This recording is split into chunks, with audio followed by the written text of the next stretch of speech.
કે અમને બચાવો. એવી રીતે એમને સ્લોગન થકી પણ જાહેર જીવનમાં બી પર્યાવરણમાંથી એમને ઘણી બધી વસ્તુઓ શીખવા મળે કે ના આનો આ છે.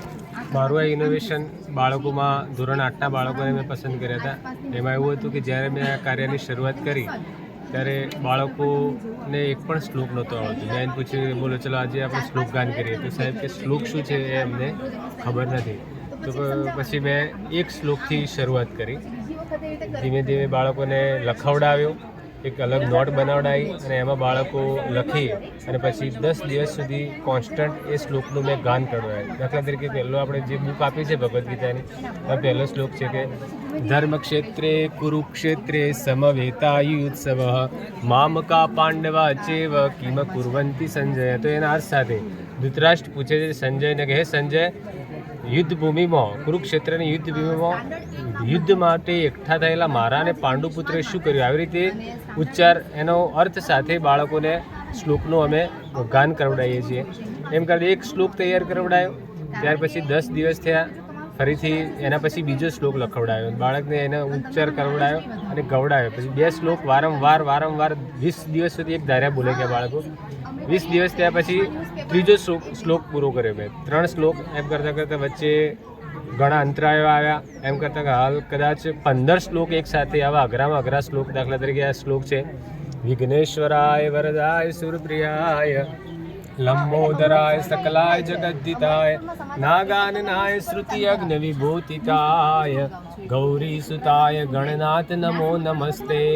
આવા અઘરા શ્લોક પણ બાળકો કોઈ પણ પ્રકારની આમ ચિંતા વગર કે ઝીઝક વગર પણ બાળકો ગાન કરી શકે એવા 15 શ્લોકો. જ્યારે બાળક પ્રાર્થના પૂરી થાય, પ્રાર્થનામાં પણ અમે એક સરસ મજાનું શરૂ કરી છે કે બાળક એક શ્લોક બોલે, વારા પ્રમાણે એનો નંબર આવતો એમ, અને એના ઉચ્ચાર પણ એનો અર્થ પણ એની સાથે બોલે. દાખલા તરીકે વક્રતુંડ મહાકાય સૂર્યકોટી સમપ્રભ નિર્વિઘ્નમ કુરુ મે દેવ સર્વ કાર્યેષુ સર્વદા. પછી એનો ઉચ્ચાર બોલે કે જેમનું મોઢું વાંકું છે, એટલે કે વાંકી સૂંઢવાળા વિશાળ શરીર ધરાવતા કરોડો સૂર્ય સમાન તેજવાળા વિઘ્નો હરનારા ગણેશ ભગવાન, મારા બધા કામો વિઘ્ન વગર દૂર થાય તેવા આશીર્વાદ આપો.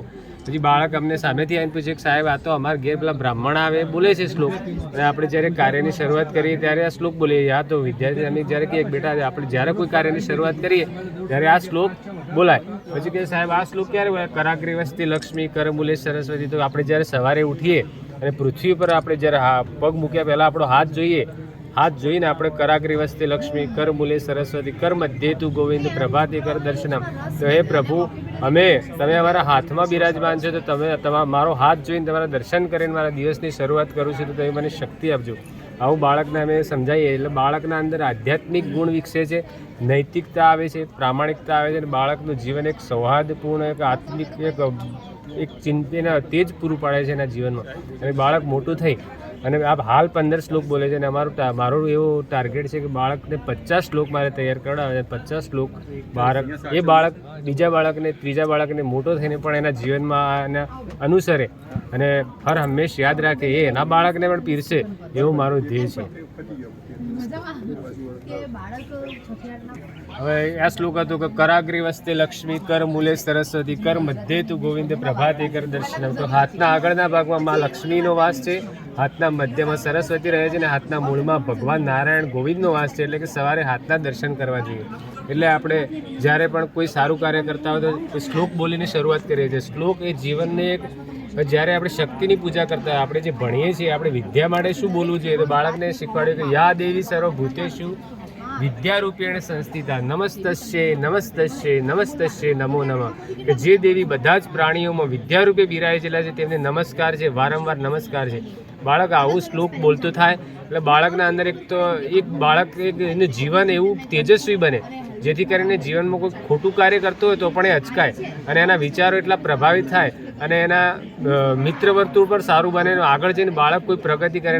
મેં એવું જોયું છે મારા જીવનમાં કે મોટા પદાધિકારીઓ જે છે એમના જીવનમાં સંસ્કૃતનું જ્ઞાન ખૂબ જ છે, અને ધર્મ ક્ષેત્રે, આધ્યાત્મિક ક્ષેત્રે ખૂબ જ એમણે પ્રગતિ કરેલી છે.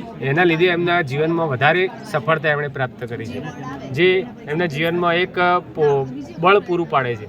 આ ભગવાન શિવજીનો શ્લોક છે કે ઓમ ત્રંબકમ યજામહે સુગંધિમ પુષ્ટિવર્ધનમ ઉર્વારુકમેવ બંધના મૃત્યોર્મુક્ષી મામૃતામ, કે હે પ્રભુ શિવને પ્રાર્થના કરે કે અમે સંસારના બંધનો અને મૃત્યુના ભયથી એવી રીતે મુક્ત કરો કે જેમ એક પાકેલું ફળ પોતાના સ્વભાવથી ડાળીથી અલગ થઈ જાય